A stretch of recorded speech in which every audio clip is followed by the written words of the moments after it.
Neal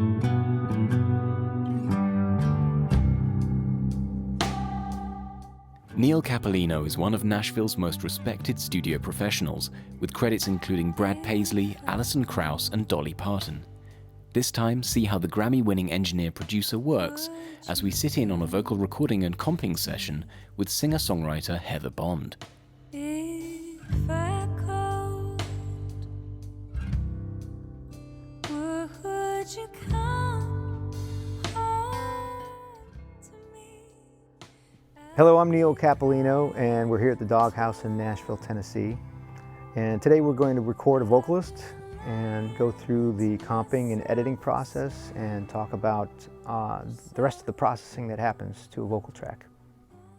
So while we're recording, I have a lyric sheet in front of me, and that's dual purpose. It's number one, so I'm not looking at the screen because I believe it influences what you hear in the wrong direction. And I want to keep track of the song. I want to keep track of the takes, and it's pretty much my paper comp before I actually do any comping in Pro Tools. So I can make notations. This is not, certainly I haven't devised the system. I picked it up from other producers, but I've devised my own chicken scratch. So I know what my little marks mean, and by the time we're done singing, or actually as we're singing, if I need to know if we have everything that we need in the song, so I know if I'm missing something because I can look at my sheet and tell. So then I don't have to oversing the singer. And then by the time she or he comes in, I can pretty much put it together from paper, at least to play something that's flattering and not that they're not going to wince at, and present it to them. And then we can begin the comping process from that starting point. And then if the vocalist is good to hang with the comping process, we'll do it together. I can work from my temporary comp, or I can also work just, obviously from a clean track. Some people like to hear every available option before they decide on what's going to live, and I'm fine with that too. We just do it in Pro Tools and use playlists. But so when I set Pro Tools up for recording vocals, I have 8 playlists available just right off the bat, so it's quick and easy to go from take to take. And then I also have another clean track above or below that that's just a temporary comp track that I can drag audio regions up to that are special. And that, in addition to my notes, just really helps me move fast when we're putting the vocal together. The recording section of this video has been edited for brevity, but because Neal is well prepared and Heather is well rehearsed, the process of tracking lead vocals took under 20 minutes.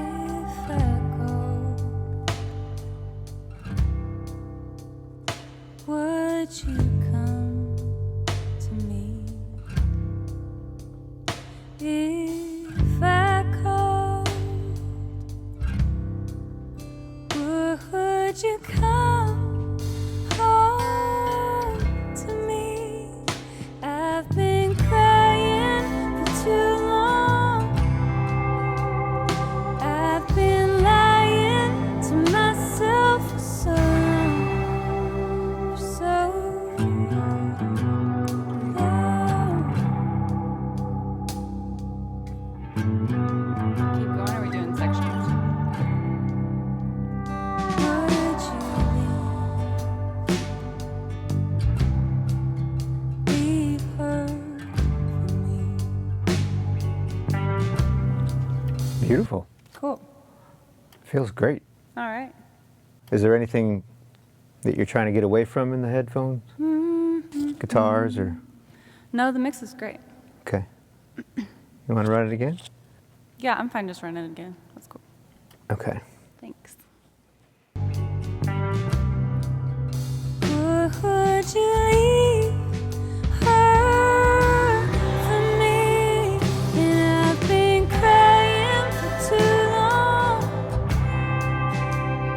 I've been lying to myself for so long, for so long.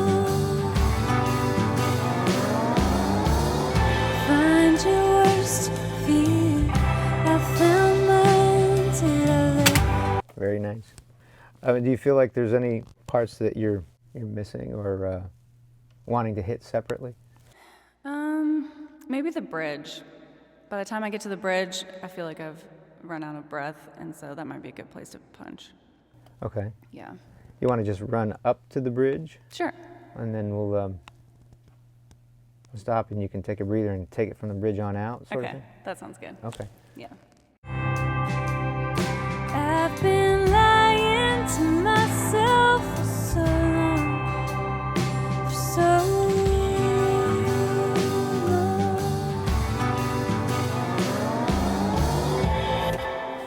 I was going to let you go because that was like, Oh, really? yeah, it was Feeling great. it? Yeah. I know I was feeling that, but then I was like, oh, here it comes. I hope I have enough breath. No, it suddenly was just there. Oh, cool. Yep. Yep. It feels great. And so you want to take it from here on out? From the bridge? Yeah. Sure. Okay. Yeah, sounds good. Find your worst fear. I found mine. Did I let go too soon and leave you behind? All I know is the love that I had. If I called you today, could I get it back?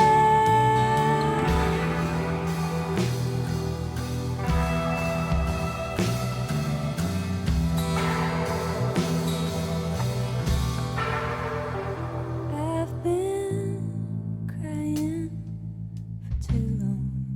I think there's just a couple of spots, but that Okay. was all in all a great take. Cool. What I'd probably do is just hit the bridge on out one more time, Okay. if you're game for that. I am way game for that. Way game. Water, breather. Yeah, hold on. I'm going to take a sip of water. Yeah. Thanks. I've been crying for too long. I've been lying to myself for so long. I've been dying to see you for so long.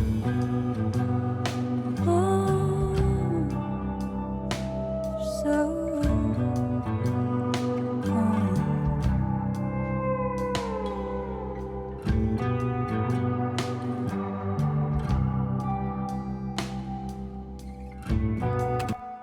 For so long. I was gonna see if you were gonna.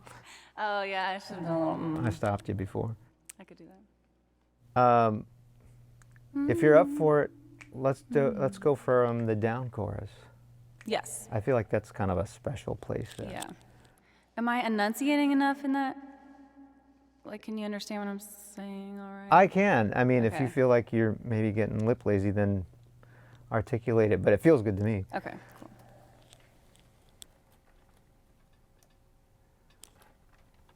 Will you know where you are if I play it for you? I know, I was just thinking, how Or does do you the need a down vocal chorus start? cue? Let me give you a vocal cue. Okay, cool.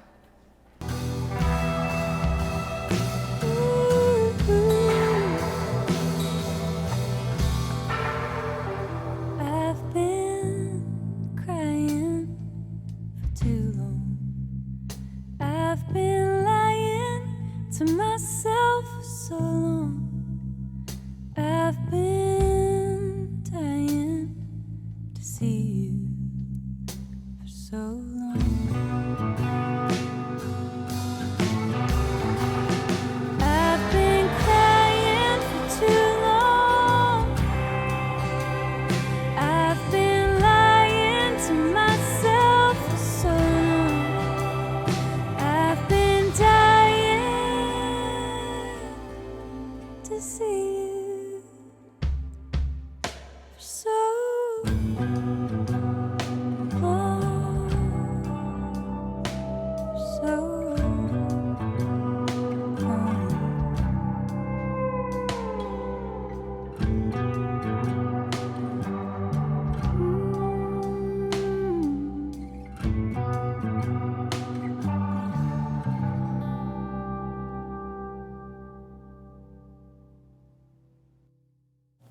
Yes. Yes.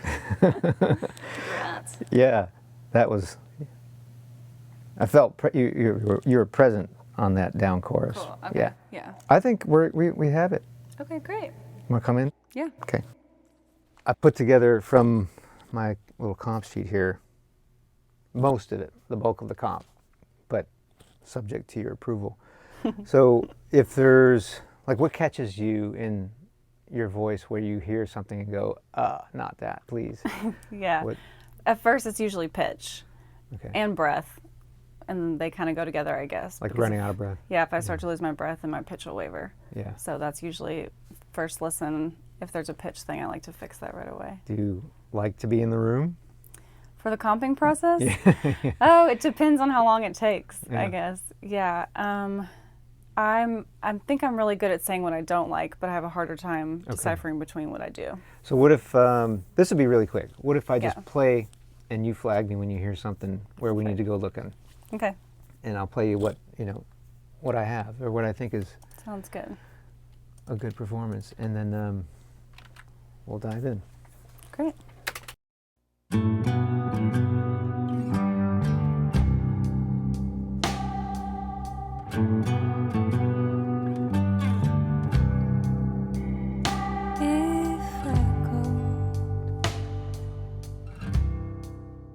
By listening to Neal's temporary comp sequentially and stopping to look for alternative takes whenever there's a problem in the performance, Neal and Heather are able to quickly agree upon and build a final vocal comp. And then, let's see, bridge, last line of the bridge. Yeah. If I called you today, could I get it back? Okay, so we'll go looking. That was take 4. Hey, you're allowed a moment. If I called you today, could I get it back? Boy, I love that. No? No, yeah, that's way better. Yeah. I was just thinking about something funny. I saw Adele interviewed once, and she was like, if I'm pitchy, I'm just being passionate. Like, that was her whole thing. Pitchy is passion. I've been lying to myself so long. Sounded just a little raspy there, Yeah. like a little tired maybe. Yeah. I've been lying. I've just been lying to myself for so long. I'm exhausted. I've been lying to myself so long. I like the for myself. Here's 3. I've been lying to myself so long. Here's 2. I've been lying to myself so long. That's my favorite so far. I've been lying to myself so long. Yeah, I'm good with that. That feels good to me. Huh? Did you create this system? I didn't With the create numbers it, and stuff? but I got my own system with, like, the line numbers. This is something that people use. Yeah, But- I've actually never seen one. No? It's so efficient. Yeah, that's I take notes as you're singing, Yeah. so I don't have to look at the damn screen. Yeah, that's so smart on each line. Because I Yeah. saw it in there and I was like, why are they on individual lines? Yeah, because I didn't want to give you the numbers like Yeah. you're committed to 8 takes. But yeah, I hate looking at the music while we're trying to hear it because I Yeah, think for you hear sure. it different. Yeah, true. To myself so long. I've been dying to see you for so long. For so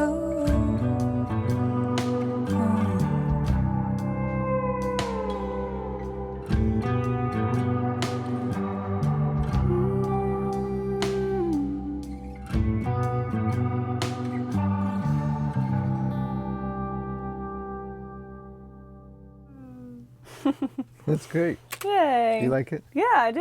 Yeah. Thanks. It's really well done. Yeah, good work. I mean, I'm not surprised. Yeah.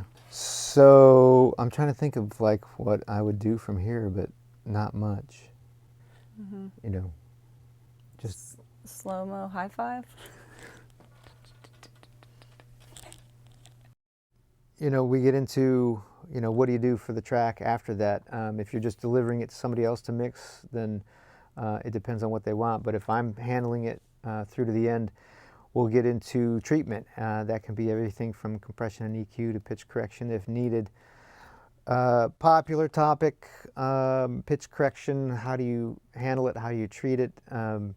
I feel that you know, you can use it judiciously, but I think that it's best used if you're only correcting something that potentially was a great take, a great rhythm or pocket to it, good emotion, but if the pitch somehow detracts from the story or blows the mystery of the story or the song, then okay, go ahead and address that. Use it like you would any other tool.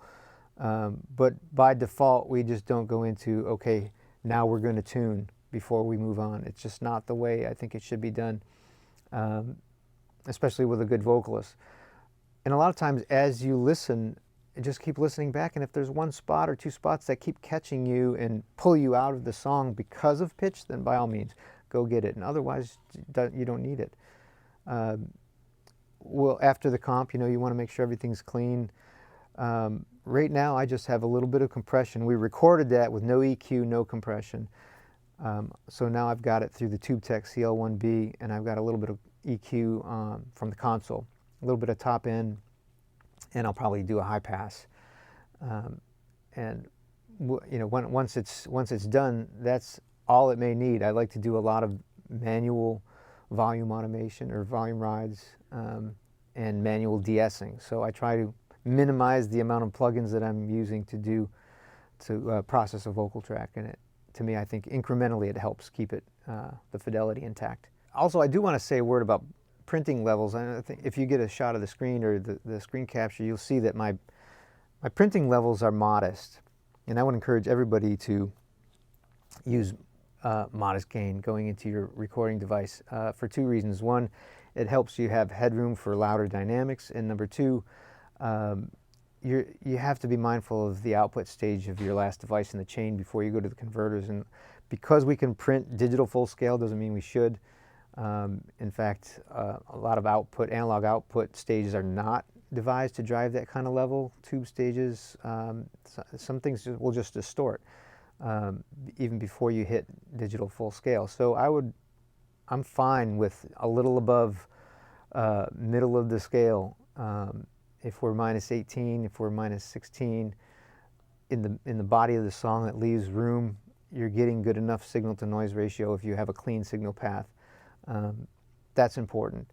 And leave room in the mix phase for your plugins to do their job, because a lot of times you're going to be getting gain stage through your plugins. I hear a lot of mixes where I can that come to me, the rough mix, and the plugins are clipping because, you know, the actual audio file is recorded so hot that there's no headroom left. Okay, so we've gone through the process of setting up and preparing for vocal session. We've actually recorded a vocalist, and we've gone through the editing, comping, and processing of the track. And so now we're ready for mix. Let's see how it sounds. I'm Neal Cappellino, and thanks for watching.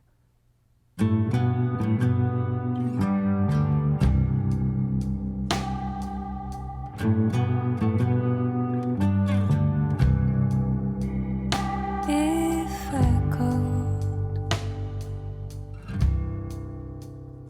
would you come to me? If I called, would you come home to me? I've been crying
to see you for so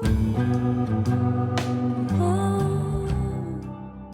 If you enjoyed this video, be sure to like and share it, and check out more Sound on Sound video content on our YouTube channel, including the previous episode where Neal shows us how he prepares for a vocal recording session.